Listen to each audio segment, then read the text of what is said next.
Bismillahirrahmanirrahim. Assalamualaikum warahmatullahi wabarakatuh. Sama-sama kita mulakan pertemuan yang berbahagia pada tengah hari ini dengan membaca Ummul Kitab Al-Fatihah. A'udzu billahi minasyaitonir rajim.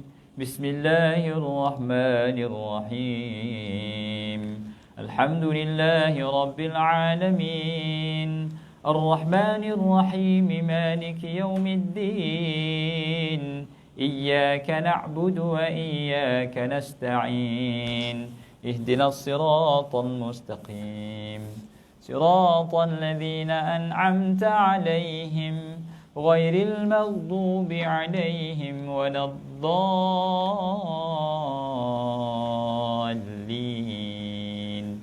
آمين.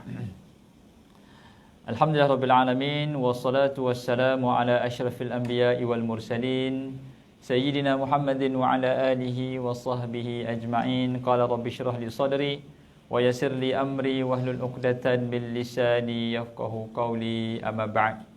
Tuan-tuan, puan-puan, seluruh warga kerja yang dirahmati Allah Subhanahu wa taala sekalian, syukur kita pada Allah Subhanahu wa taala dengan kesempatan yang diberikan dapat sama-sama kita bertemu pada tengah hari ini di bulan Ramadan Al-Mubarak. Mudah-mudahan Allah Subhanahu wa taala perpanjangkan umur kita dalam suasana ketaatan kepadanya dan sekaligus mendapat kelebihan beramal di bulan Ramadan, yang mana setiap amalan itu dilipat kali gandakan amal pahalanya. Tuan-tuan muslimin muslimat yang dirahmati Allah, bulan Ramadan merupakan satu anugerah daripada Allah kepada umat Nabi Muhammad sallallahu alaihi wasallam. Yang mana umat-umat sebelum ni tak dapat bulan macam Ramadan. Ya. Bulan Ramadan yang diungkapkan oleh Nabi sallallahu alaihi wasallam, idza dakhala Ramadan futihat abwabul jannah wa ghulqat abwabun nar wa suffidatish syayatin. Bila masuk bulan Ramadan, pintu syurga dibuka, pintu neraka tutup dan syaitan semua ditambat. Maksudnya bila pintu, hanya satu pintu je terbuka, maka keluar masuk pun pintu tu lah. Dan apa yang berlaku, pintu syurga je terbuka. Jadi nak tak nak Allah Subhanahu wa taala paksa kita semua masuk syurga. Allahu akbar, Apalah orang kata kelebihan umat Nabi Muhammad SAW, mana yang hendak kita dustakan. Kalau bulan Ramadan ni hanya pintu syurga je terbuka, walaupun mereka ni melakukan dosa. Walaupun ada umat Islam yang akan melakukan dosa sepanjang Ramadan, ada. Tapi hanya terbuka pintu syurga. Walaupun banyak mana dosa dia buat, pengampunan daripada Allah Ta'ala mengatasi dosa itu. Sebab itu bulan Ramadan digelar sebagai bulan maghfirah. Awaluhu rahmah, wa awsatuhu maghfirah, wa akhiruhu itqun minan nar. Awalnya adalah kasih sayang Allah, rahmat. Yang pertengahannya adalah maghfirah, pengampunan. Dan pengakhiran Ramadan itu pembebasan daripada api neraka. Cuma Ramadan memang istimewa. Tapi istimewa tak istimewa Ramadan ini bergantung kepada sambutan yang kita lakukan. Ya. Kalau kita sambut Ramadan macam kawan sebelah rumah datang rumah kita, sambutan itu hambar. Ya, bayangkan orang sebelah datang pinjam bawang. Ada kita masak-masak. Kamu tunggu kejap ya, aku nak masak sate. Ada. Takkan jiran sebelah nak pinjam bawang, kita masak sate. Ataupun telefon sate. Dah lalang kamu datang tu, jap aku order lamb chop. Ada. Kita tak akan order makanan yang istimewa pasal jiran sebelah datang pinjam bawang aja pun. Ya. Lepas tengah-tengah pinjam bawang tu, dia kata, ada cili lah, minta cili sikit. Boleh. Ada telur tak? Ada, ambil. Ada kicap? Ada. Semua dapur tu kau ambil je lah. Kan? Nanti masakkan bagi sikit. Sebab kawan biasa. Kita pun tak ada aspek apa-apa daripada dia. Jadi Ramadan ni bukan macam kawan biasa. Maksudnya kita tak nak mengaji macam mengaji bulan Syaban. Kita tak nak sedekah macam sedekah bulan Rejab. Kita tak nak kita berdoa macam bulan-bulan sebelumnya. Dan apatah lagi bulan Ramadan ini, kita tak nak menyambutnya ataupun meraihkan bulan Ramadan ini macam postman datanglah rumah. Postman ke GrabFood datang ke rumah kita, tuan-tuan buat apa? Ada bagi sikit makanan tu kat dia? Tak ada. Postman datang, kita suruh, awak letak barang kat depan tu. Saya dah letakkan kerusi situ. Letak situ, kemudian, Assalamualaikum. Kita tak power dia masuk pun. Ke kita power dia, sila. Kebetulan abang order sate ada lebih 10 cucuk. Macam jemput makan. Postman tu pun tengok, bang, saya banyak barang nak hantar ni. Esok boleh hantar katanya. Datanglah aku singgah rumah abang. Postman pun pening, kita pun pening. Kita bukan sambut Ramadan macam menyambut stranger datang rumah, tidak. Ramadan ini bulan special Allah bagi untuk umat Nabi Muhammad SAW. Jadi kena berpada-padalah dengan sambutan. Kena berpadanan dengan sambutan. Bukan pada-pada, berpadanan dengan sambutannya. Tak adil lah bila Allah bagi ruang masuk Ramadan, kita tak beria meraihkan Ramadan. Berapa ramai orang yang tak sempat jumpa Ramadan. Kita bersempat jumpa Ramadan, kita main pula. Adil tak? Tak adil pada diri sendiri. Saya terlibat dengan masjid, tuan-tuan, sepanjang sebelum Ramadan, daripada Ramadan sudah ke Ramadan ini, ramai betul orang meninggal dunia. Ramai. Cuba tuan-tuan pergi ke tanah kubur, tengok kubur tu betul-betul. Memang kita tak dengar apa yang mereka nak cakap. Tapi percakapan ahli kubur Allah rakamkan dalam Quran. Antara penyesalan orang yang dah mati apa dia? Dia minta balik ke dunia. Dia minta pada Allah, qala rabbi laula akhartani ila ajalin qarib la asaddaqa wa akun minas salihin. Ya Allah, kalau tangguh sikit lagi ajal boleh tak? Aku nak beramal dan aku nak bersedekah, nak jadi orang soleh. Ada tak ruang? Tak ada. Penyesalan di dalam kubur, penyesalan yang sia-sia belaka. Dan ada pula minta pada Allah, qala rabbi rji'un la'alli a'malu salihah. Ada yang minta pada Allah nak pulang ke dunia. Pulanglah Allah ke dunia ni, aku nak tambah amalan. Boleh tak? Tak boleh. Walaupun dia bekas CEO di tanah kubur itu, walaupun dia multi-millionaire masa dekat kubur itu, walaupun dia bekas owner syarikat, owner restoran, owner kedai emas, apa juga yang dia hidup, profession yang masa hidup di dunia, bila mulut dah tercium tanah kubur, that's it, game over. Sebab dah tak ada apa dah, rezekinya dah terputus di sisi Allah Subhanahu Wa Taala. Kita ada, kita main-main. Jadi Ramadan yang datang ni tuan-tuan, bukan sekadar orang biasa-biasa, bahkan bukan stranger yang datang. Kita raikan Ramadan seperti tuan-tuan dulu jadi pengantin diraikan. Tuan-tuan ingat tak masa pengantin dulu macam mana? Turun kereta, orang pun sibuk-sibuk kemas-kemaskan kita punya tudung lah, make up apa semua tu. Kemudian bertemu pengantin lelaki, pengantin perempuan. Siapa yang kahwin dia tahulah. Yang tak kahwin kita tunggu-tunggu je lah. Tunggu kad sahaja. Gitu. Dah. Sampai di Ash tu, orang pun berselawat. Allahumma salli wa sallim wa adim wa an'im wa tafaddal wa barik. Begitulah lebih kurang. Tuan-tuan ingat tak ni? Kalau tak ingat kena kahwin semula jawabnya. Gitu. Kan sifirnya mudahlah, ataupun rehearsal, ataupun tunggu orang lain kahwin tengok macam mana pengantin. Lupa dah ustaz. Maklumlah 20 tahun rehearsal, tak rehearsal. Baik. Jadi sampai di muka pintu, pengantin pun diharap sallallahu berharap, duduk di meja VIP. Makan pun malu-malu walah. Walaupun ada udang galah, ada kambing, ada macam-macam makanan, pengantin tak makan, tengok je. Sebab ada benda lain yang lebih diutamakan masa tu. Kemudian makanannya sedap, ada pelamin, baju pengantinnya memang mahal. Barulah selesai. Bapa pengantin akan tenang duduk menyambut pengantin dan menyambut tetamu kalau semuanya in order. Bapa pengantin akan tenang duduk menyambut menantu, menyambut tetamu kalau semuanya telah pun well managed, well prepared. Apa jadi kalau tengah majlis kahwin ayam habis? Ni disaster tuan-tuan. Tengah pukul 1 suku, 1:30. Orang ramai. Sekali ayam habis. Apa nak buat? Kelang kabutlah bapa pengantin. Macam mana ayam habis ni? Kan ayah dah order extra 50 ketul. Extra pun 50 ketul agak-agak lah ayah. Ayah tak tahu ke Along ni kan abang sadu. Kawan-kawan dia semua abang sadu. Ambil ayam bukan 3 ketul, 5 ketul. Pinggan penuh ayam tu sebab dia abang sadu. Saya cukup takut kalau majlis semua abang sadu datang. Sudah. Dia ambil ayam je. Nasi tak ambil. Abang Sado dia makan ayam. Masuk sekali peha, keluar tinggal tulang. Hei, saya ingatkan Popeye je dia macam tu. Rupanya Abang Sado ni pun macam Popeye juga.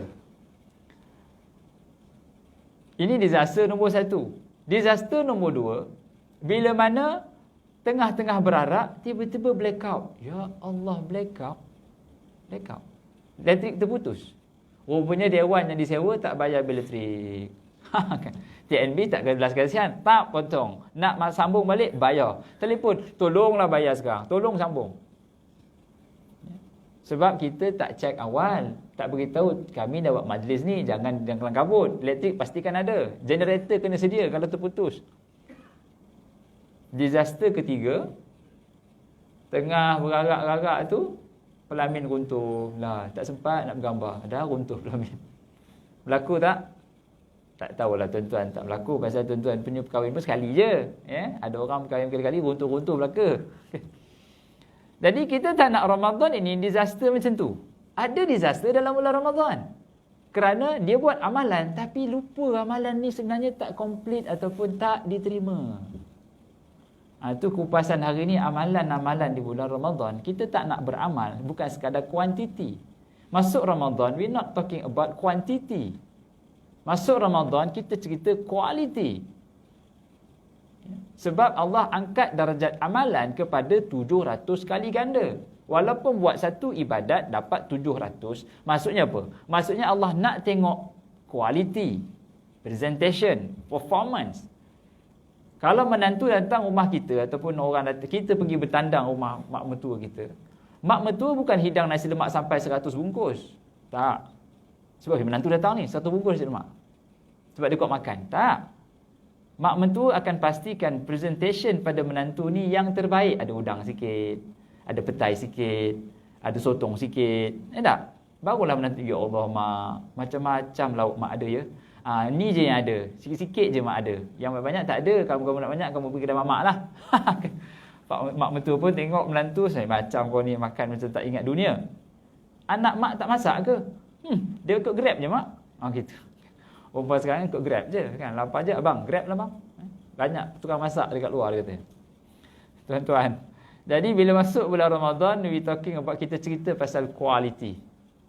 Jadi pertama sekali, amalan di bulan Ramadan adalah amalan hubungan dengan Quran.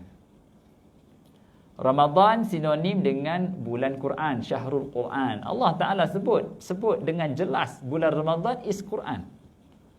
Allah Subhanahu wa Ta'ala berfirman, Syahrul Ramadan alladhi unzila fihi al-Quran. Bulan Ramadan turunnya Quran. Disebabkan Quran turun di bulan Ramadan, Ramadan diangkat penghulu segala bulan. Malaikat Jibril turun bawa Quran, Jibril digelar sebagai penghulu segala malaikat. Nabi Muhammad sallallahu alaihi wasallam tugasnya bawa Quran, Nabi diangkat sebagai penghulu segala nabi. Malam turunnya Quran dianggap malam lebih baik daripada 1000 bulan, malam Al-Qadar. Dan Nabi Muhammad dan kita ni umat Nabi Muhammad sallallahu alaihi wasallam, kita digelar sebagai sebaik-baik umat. Jadi amalan yang terbaik untuk kita lakukan tidak lain dan tidak bukan adalah baca Quran. Namun bacaan Quran bukanlah sekadar pada bacaan. Sebab bulan Syaban pun baca, bulan Rejab pun baca. Jadi kita kena ukur apakah added value pada bacaan Quran kita di sepanjang bulan Ramadan. Kita pun ambil kesempatan pergi jumpa imam, tolong cek Fatihah saya betul tak? Ini sebagai tindakan ekstra di bulan Ramadan, quality. Iaitu kita cek bacaan Fatihah. Sebab Fatihah ini penentu sah atau pembatal bacaan dalam sembahyang. Kalau salah Fatihah means batal sembahyang. Imam kata, sila baca je. Kita pun baca Bismillahirrahmanirrahim. Sedap ni katanya. Alhamdulillahi Rabbil Alamin. Salah 3 dah. Mananya ustaz salah? Pertama alham, mana ada la. Lam tak ada qalqalah, tak boleh sebut la. Saya 40 tahun baca la. La ilaha illallah. Ini disaster majlis perkahwinan tadi. Dia baru tahu yang dia salah. Dia baru tahu nasi jelantah, orang dah ramai dah datang. Ini disaster. La salah ustaz? Salah, tapi dimaafkan. Pasal maksudnya tak adalah berubah teruk sangat. Ini dipanggil lahan khafi. Lagi alhamdulillah, ham tu ji bukan ham tapi ham. Samalah ham dengan ham. Bahasa Melayu memang sama, bahasa Arab lain. Tapi kesalahan tu dimaafkan haji. Lagi Rabbil alamin. Ini bukan salah kecil haji, ini salah besar. Kenapa pula ustaz? Alamin maksudnya sakit. Alamin maksudnya alam. Haji tukar ain kepada hamzah, totally change maksud dia. Bertukar menjadi sakit. Kita bukan cerita Tuhan sakit, kita cerita Tuhan alam. Allahu Akbar. Macam mana ustaz? Haji buat sembahyang taubat je lah. Mana nak qada sembahyang sama hari ni? Taubat. Baru saya tahu ustaz, dah tu. Kita tak nak Ramadan ini Ramadan yang disaster kerana kita cuai untuk ambil langkah-langkah berjaga-jaga. Ya, jadi pertamanya Quran mesti dibaca. Sama juga Quran juga dituntut untuk dihafal.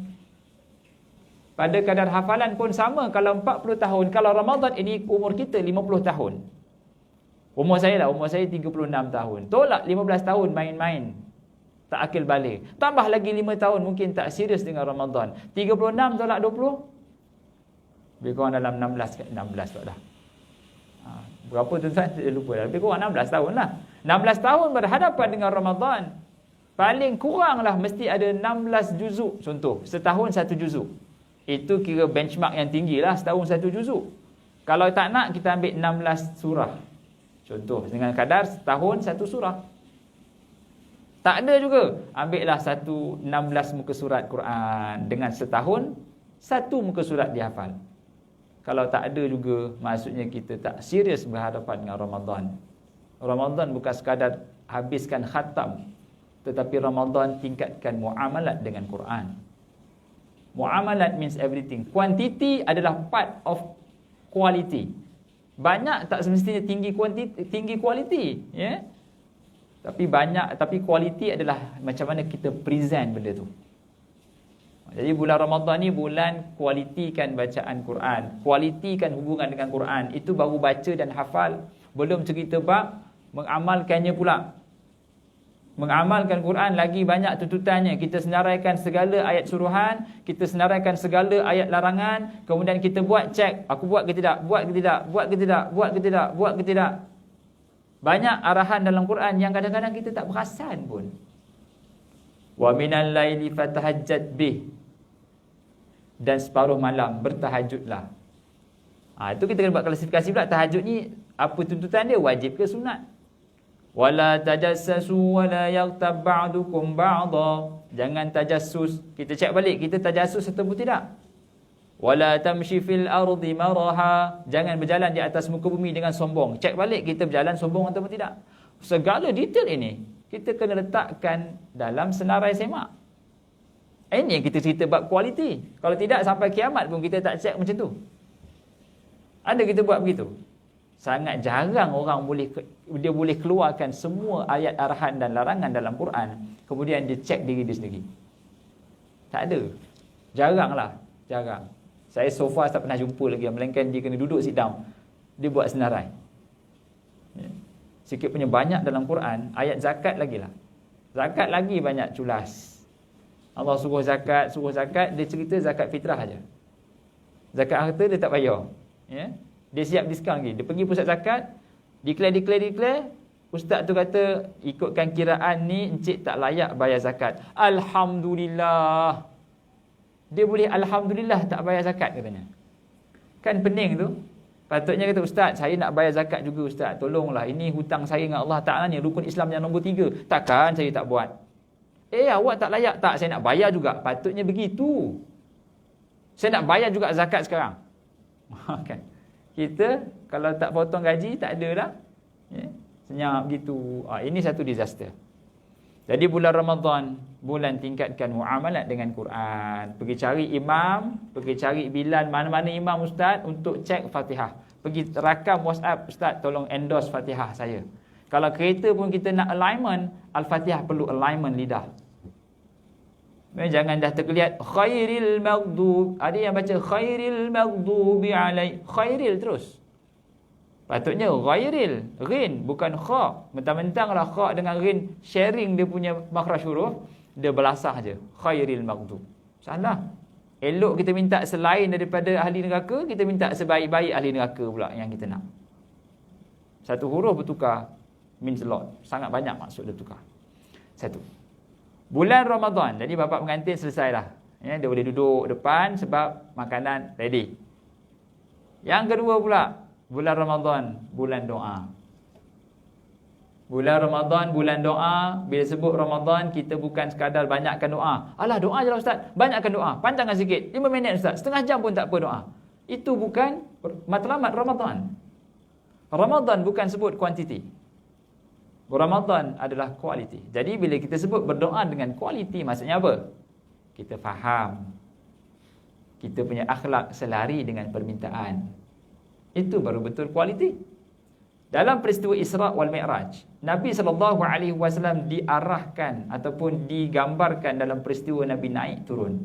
Naik turun. Naik turun untuk minta pengurangan solat daripada 50 jadi 5. Ini bukan biasa-biasa punya cerita. Ini memang purposely wujud untuk kita ambil pengajaran. Di saat yang genting itu pun Nabi diajar untuk meminta. Allah boleh bagi 5 terus tak? Boleh. Memang takdirnya 5 solat je. 5 waktu je solat kita. Tapi di saat Nabi turun jumpa Nabi Musa, Musa kata, wahai Muhammad, umat kamu 50 tak boleh naik. Nabi pun fikir, ya tak, ya umat aku tak boleh. Nabi naik dalam keadaan dia tahu apa nak minta. Minta kurang. Tapi dia tak tahu berapa. Naik. Turun balik. Musa kata tak boleh. Kurang lagi. Musa pun tak beritahu berapa. Naik balik, turun. Naik, turun. Sampailah 5. Musa kata apa? Wahai Muhammad, 5 pun tak boleh. Teruk betul umat kamu ya? Kata Nabi Muhammad SAW sebab apa? Dia dengar kata Musa.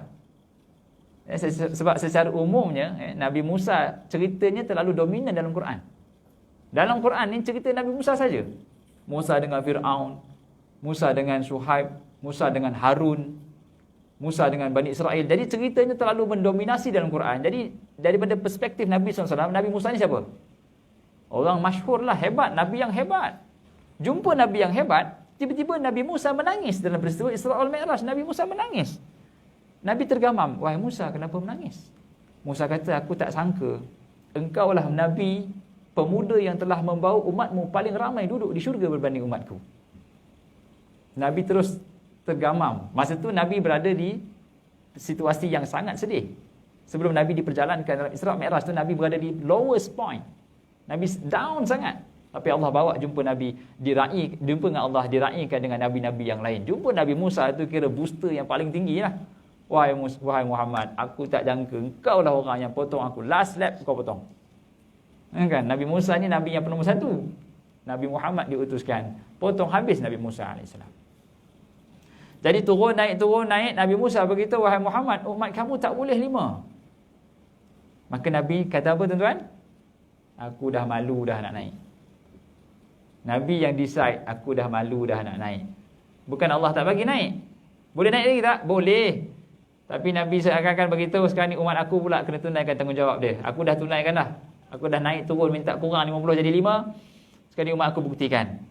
Dengan seganlah dengan Musa. Musa dah puji kata umat Nabi Muhammad yang terbaik. Tapi turun sampai rapat ke bawah pula. Ya. Itu yang ada orang cakap, Ustaz, kalau Nabi naik kali terakhir tu Ustaz, kita ingat kita sembahyang satu waktu je ya. Kan? Saya cakap jangan confident sangat. Kita sembahyang pakai niat je. Lagi dia suka dia. Sembahyang pakai niat tu lagi legend lah. Nanti makan pun niat je ya, tak payah makan. Tuan-tuan, dalam situasi yang sangat genting itu pun Nabi diasak untuk minta.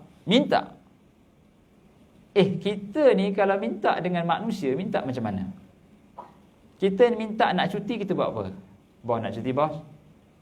Ataupun kalau kita nak minta tender, buat presentation, present, ni tak betul ni, saya tak, tolong cik. Kita merayu-rayu. Nak masuk tender, merayu-rayu dekat orang yang boleh melepaskan tender. Sebab kita tahu dia boleh bagi. Kalau dia kata yes, maksudnya yes. Kalau dia kata no, maksudnya no. Allah Subhanahu wa taala berfirman dalam hadis kursi. Nabi SAW sebut dalam sebuah hadis yang Allah berfirman, Kalau manusia berhimpun dan jin berhimpun di satu tempat, bermula zaman Nabi Adam sampai kiamat, dan semuanya meminta, dan aku, kata Allah Subhanahu wa taala, kabulkan semua permintaan jin dan manusia, sedikit pun tidak mengurangkan kerajaan aku, bahkan hanyalah sekadar menjatuhkan jarum dalam lautan. Maksudnya apa tuan-tuan, perempuan? Maksudnya kalau Allah kabulkan semua permintaan kita pun tidak mengurangkan kerajaan Allah yang maha agung. Tapi Allah nak tengok sejauh mana kita serius berdoa. Jadi masuk Ramadan ni, amalan yang kedua adalah amalan berdoa. Jadi bila berdoa mesti ada senarai doa. Tanya balik, ini dah 7 hari di Ramadan, ni hari ke-8. Apa yang kita minta sepanjang 8 hari tu betul-betul daripada hati ke, atau kita main amin je? Amin. Hai, lambatlah imam ni, amin. Itu. Imam ni selalu benar wajahnya. Amin. Marah terus. Kita tak nak begitu. Kita nak, ya Allah. Ya Allah, aku ni lama dah keseorangan, ya Allah, gitu. Temukanlah, ya Allah, dengan jodoh idamanku. Contoh, ya Allah, anak aku yang sulung tu, ya Allah, susah benar nak dengar cakap aku, ya Allah. Lembutkanlah hatinya, ya Allah. Gitu.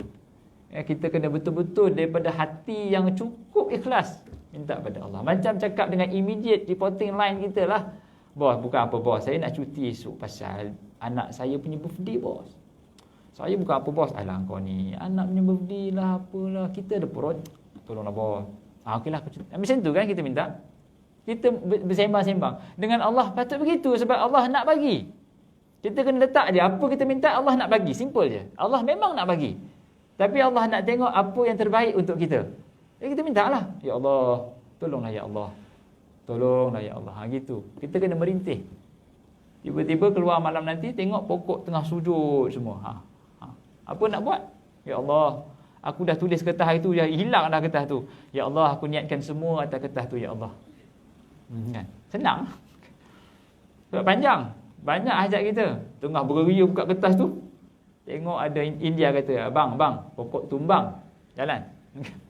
Kita berdoa tapi pokok sujud malam tu, rupanya pokok tumbang, angin kuat semalam. Jangan buat pasal. Nanti kan kena tangkap dia jais amalan ajaran agama mana pula ni, sujud kat pokok ni. Tuan-tuan, jadi pastikan Ramadan ini kita cerita pasal kualiti amalan. Amalan berdoa kualitinya adalah faham pada doa. Cukuplah kita doa tak faham Ustaz. Saya ni bukan cakap Arab Ustaz, mana nak faham. Doalah bahasa Melayu. Kalau Ustaz, saya ni tak pandai berdoa-doa Ustaz. Saya kalau panggil doa selamat pun saya suruh imam baca. Saya kalau orang jemput doa selamat, kalau orang tuan rumah tu tak tahu apa dia nak cakap, saya tak doa. Apa encik punya doa? Nak hajat apa dia? Alah Ustaz, doa selamat. Apa yang selamat? Apa-apa yang selamat lah. Tak, apa yang selamat ni? Kambing dah 2 ekor, jangan selamat. Apa yang selamat? Cuba senaraikan sikit. Senaraikan. Nabi suruh minta pada Allah, kalau minta syurga Firdaus.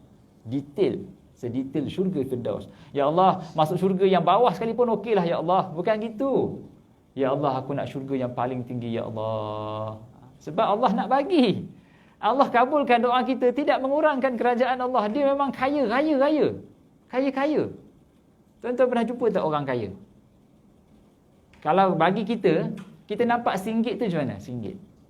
Kalau RM1 tengah naik motor ni, RM1 jatuh. Kita U-turn tak? Kita naik motor laju ni, RM1 jatuh. Berhenti. Pasal RM1 jatuh. Tak ada, jalan. Gitulah, macam tak ada apa-apa lah. Ambil lah. Gitulah umpama kita, ya Allah, aku nak sangat daripada-Mu, ya Allah. Minta. Dari bulan Ramadan, kualiti amalan adalah pada doa yang difahami, dan bukan sekadar faham, malah tindakan kita mesti selari dengan doa itu. Kalau kita minta kita naik pangkat, kita kena jadi orang yang layak naik pangkat. Gitu. Kita minta pengampunan, kata Nabi SAW, orang yang layak diampunkan adalah orang yang sedia memaafkan orang lain. Macam mana kita nak dapat pengampunan kalau kita tak memaafkan orang lain? Tak boleh. Dia tak jadi. Kita nak orang sayang kita tak sayang ke orang. Tak boleh. Kita nak orang hormat kita tak hormat dengan orang lain. Boleh ke begitu? Tak boleh. Kalau kita hormat orang, automatically orang hormat kita. Orang senyum, kita senyum ke orang senyum balik tak? Senyum. Kalau main bola, kita tackle orang, kita dapat apa? Oh, dia tackle balik. Dia kejar kita, bukan nak kejar bola, dia kejar kita. Kurang ajar betul dia ni. Kan? Nasib badan pula. Memang kena lah. Kita pula jaga kampung, pak bagi kaki. Kad merah pun kad merah lah kata. Kalau kita nak disayangi oleh Allah Ta'ala, maka kita kena didik sifat penyayang dengan orang lain. Ya? Kita kena sedia memaafkan orang lain sebelum kita minta kemaafan daripada Allah. Itu mafhum dalam peristiwa nisfu Sya'ban. Allah tak ampunkan dua dosa orang. Pertama, orang yang syirik. Yang kedua, orang yang bergaduh lalu berdendam. Jadi yang ketiga tuan-tuan, sikit lagi insyaAllah, tiga yang terakhir lah ni kira. Yang ketiga adalah bulan Ramadan, bulan infak. Bulan Ramadan, bulan infak. Kita tak nak infak macam bulan Sya'ban. Kita tak nak infak macam bulan Rajab. Kita nak infak bulan Ramadan, infak yang berkualiti. Nabi SAW sebut ada beberapa poin tentang afdalus sadaqah, sedekah yang terbaik. Pertama, kita sedekah di saat kita masih sayang. Apa yang kita sayang, itulah afdalus sedekah. Jadi balik pada tempat masing-masing nanti, lepas pejabat ni, lepas habis ni, duduk sekejap, senaraikan apa yang kita sayang. Senaraikan. Lepas tu kita tulis, ini sebenarnya sedekah yang paling afdal ni lah. Cakap je, ya, tak payah buat. Inilah sedekah yang paling afdal. Alah, hai kereta baru beli semalam. Cakap je, bukan buat. Kalau buat kan, bini tengok pahala abang. Beli kereta baru bagi kat orang. Kat imam lah tu. Imam tu showing off kat kita hari-hari. Tak ke menyirap. At least kita dah bersedia letakkan di hati, ini harta yang paling sayang untuk kita bagi. Yalah, semuanya pinjaman tuan-tuan. Apa yang kita ada sekarang ni semuanya pinjam. Allah boleh tarik immediately. Jadi sebelum Allah tarik secara paksaan, kita kena sedia untuk melepaskan. Oh, ini semua pinjaman. Ini yang paling layak. Sebab Allah bagi perasaan sayang tu sekejap je. Ini Allah bagi dan Allah akan ambil balik. Jadi aku bagi sekarang. Ya? Tapi tak payahlah nak bagi terus. Ya? Kan kereta, emas semua, intan, belian semua kita bagi. Jadi buat senarai apa yang sayang. Paling sayang, satu kolom. Sederhana sayang, satu kolom. Sayang sikit, satu kolom. Tak sayang langsung, satu kolom. Tak sayang langsung ni kira nak buang. Ya, kadang-kadang kita bila orang buat donation, baju terpakai encik, kita nak baju terpakai, kita bagi baju tak boleh pakai terus. Koyak ketiak, cari sana, gigit dek lipas. Alah hai. Itu taraf sedekah biasa-biasa. Bila masuk Ramadan, kita cerita sedekah yang berkualiti, yang ada sayangnya.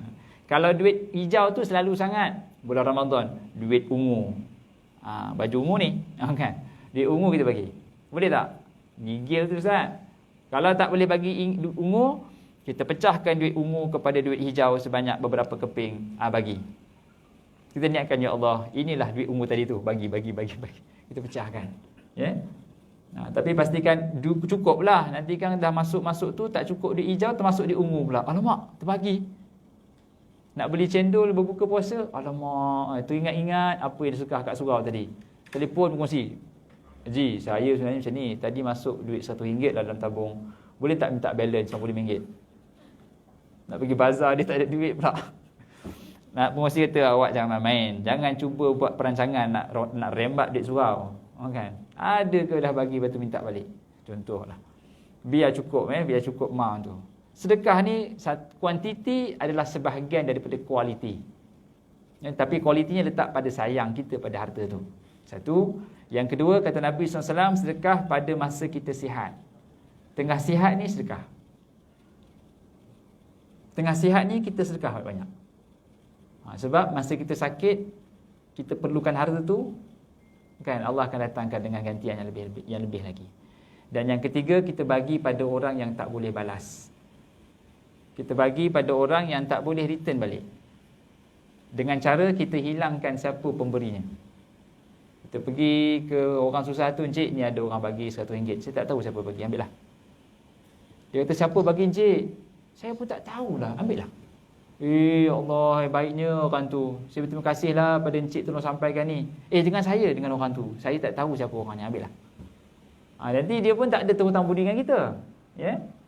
Ini tidak, ni RM100, belilah apa-apa yang patut. Ya Allah, encik, terima kasih lah encik. Sebabkan encik lah, saya berjaya sekarang. Terima kasih encik, saya akan kenang budi encik ni selama-lamanya. Jangan lupa kenang saya ya. Silap tambah pula. Siap tambah pula. Kita tak nak macam tu. Kita nak bagi pada orang yang tak boleh balas, fakir miskin. Dia memang tak boleh buat apa dah. Bagilah apa pun, dia tak boleh nak balas pasal dia tak cukup. Fakir miskin ni maksudnya tak cukup. Kais pagi tak cukup makan pagi, kais petang tak cukup makan petang. Kalau miskin cukup lagi. Ni fakir miskin. Kalau miskin makan pagi, kais pagi makan pagi. Kais petang makan petang. Kalau kaya, kais pagi boleh bawa ke petang. Kais petang bawa ke pagi esok. Itu kaya lah. Ya. Kalau lagi kaya, maha kaya pula, itu tuan-tuan bayang. Sekali kais, setahun boleh makan. Kalau super kaya, sekali kais, selama-lamanya dia kaya, dia tak makan. Dah, itu perumpamaan sajalah. Ya, jadi bila sebut tentang sedekah bagi yang berkualiti, tuan-tuan, Sayyidina Osman dan Sayyidina Abu Bakar, ini sedikit yang terakhir lah lebih kurang. Sayyidina Osman bagi banyak. Semua orang tahu cerita Sayyidina Osman infak banyak. Ya, sampai sekarang harta Sayyidina Osman kita masih guna di Madinah. Kerana dia mewakafkan sebahagian besar tanah di Masjid Nabawi. Dia ada jalan Syariq Uthmani, jalan Sayyidina Osman lagi. Ya, itu dia wakafkan. Dia kaya. Tapi in terms of sedekah, daripada perspektif Nabi SAW, Nabi sentiasa mendahulukan Abu Bakar. Nabi bagi tahu di syurga ada banyak pintu, ada pintu sedekah, ada pintu puasa, ada pintu solat, ada pintu jihad. Semua pintu ni akan seru kepada semua orang yang layak masuk ikut dia. Maka Abu Bakar pun tanya, wahai Rasulullah, ada tak orang yang layak masuk daripada semua pintu? Nabi kata ada. Siapa? Engkau lah orangnya. Jadi Abu Bakar ni punya level sangat tinggi. Abu Bakar punya sedekah, orang lain tak boleh challenge. Dalam perang Tabuk, Abu Bakar memberikan seluruh hartanya dalam Islam. Bagi semua. Means 100% lah. Ini merujuk pada kuantiti lah. Tapi adakah disebabkan dia bagi semua dia miskin? Tak. Abu Bakar ni dia ada syarikat, dia peniaga lah. Dia peniaga, dia ada bisnes yang autoran jalan gitu. Jadi walaupun dia bagi apa yang dia ada pada masa tu. Everything. Dan everything itu mengatasi sumbangan Sayyidina Osman. Walaupun Sayyidina Osman bagi banyak. Banyak, Osman bagi banyak. Semua orang tak boleh tandingi dari sudut kuantiti. Tapi di masa Osman bagi harta tu, dia masih lagi ada harta yang sangat banyak. Ya. Jadi masa tu ikut proportionate harta yang dia ada. Contohnya gaji RM10,000 tak sama kalau dia sedekah RM100 dengan orang yang gaji RM2,000 bagi RM100. Sebab nisbah 100 dengan RM2,000 berbanding RM100 dengan RM10,000 bagai langit dengan bumi. Ya, jadi orang ini dia kena sedekah ikut nisbah dia. Sama dengan kita, tuan-tuan. Jadi kalau gaji, tuan-tuan, ikut gaji lah. Kalau gaji kita banyak ni, maka kita sedekah ikut nisbahnya.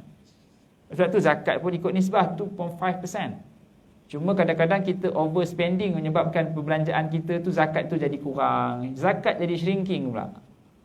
Kita punya overspending tu melampau-lampau. Ya? Sampai dia kata, alhamdulillah Ustaz, saya tak payah bayar zakat. Kita pergi cek rumah dia, piring Astro sampai 3 piring. Kan? Kereta sampai 3-4 biji. Habis ni semua declare zakat tak ni? Ini semua memang saya guna untuk Jadi maksudnya perbelanjaan tu lebih kepada perbelanjaan yang penambahbaikan ataupun seronok-seronok je. Perbelanjaan seronok-seronok tak payah declare zakat. Tak payah declare untuk tolak zakat lah. Maksudnya itu mesti tolak dulu zakat sebelum boleh berbelanja. Jadi tuan-tuan, bulan Ramadan ini bulan infak. Maka sedekahlah tuan-tuan. Sedekah pada orang buka puasa, ya. Sedekah pada anak yatim. Amalan yang paling dilupakan antaranya adalah menyantuni anak yatim. Anak yatim ni kata Nabi SAW, ana wa kafilul yatima hataini fil jannah. Aku dan penjaga anak yatim sebelah-sebelah dalam syurga. Sambil Nabi mengisyaratkan jari tengah dan jari telunjuknya. Sebelah-sebelah dalam syurga, tuan-tuan. Maksudnya apa? Nabi reserve dah tempat duduk kita sebelah Nabi. Perjalanan 50,000 tahun di padang mahsyar menjadi sangat menenangkan. Kerana apa? Kerana kita tahu tempat kita dah secure dalam syurga. Macam kita dah ambil boarding pass, beg dah masuk. Kita buat apa? Kita relax je duduk dekat Starbucks tu. Duduk. Kau tak check in? Aku dah beg dah dalam lah. Kau lambat. Kita yang tak check in tadi, kalau kabut tarik beg, tolong. Merayu-rayu lagi kat airport. Tolonglah saya nak masuk. Encik, beg semua dah dalam flight. Tolonglah. Umpamanya begitu. Bila kita jaga anak yatim ni, kita telah boarding pass masuk beg dalam syurga.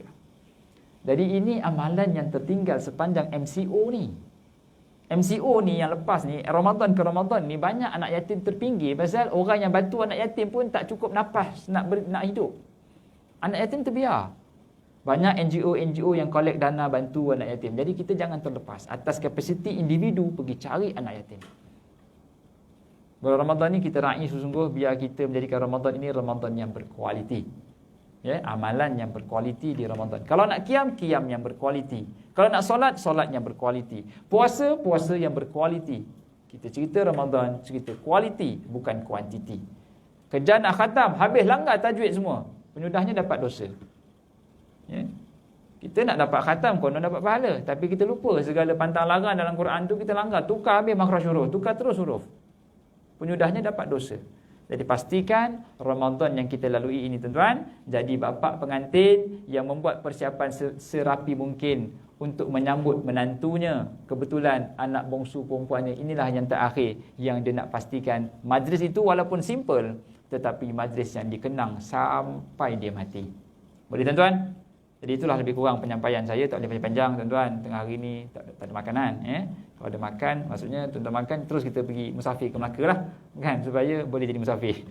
Jadi apa yang baik itu pada Allah Ta'ala. Yang kurang itu kelemahan diri saya. Mohon maaf di atas kekurangan. Terima kasih di atas perhatian. Dan mohon maaf juga kalau ada perkasar bahasa dalam bergurau-gurau tadi. Aku qouli hadza wa astaghfirullahaladzim li wa lakum. Wassalamualaikum warahmatullahi wabarakatuh. Sila penuhkan saf tuan-tuan.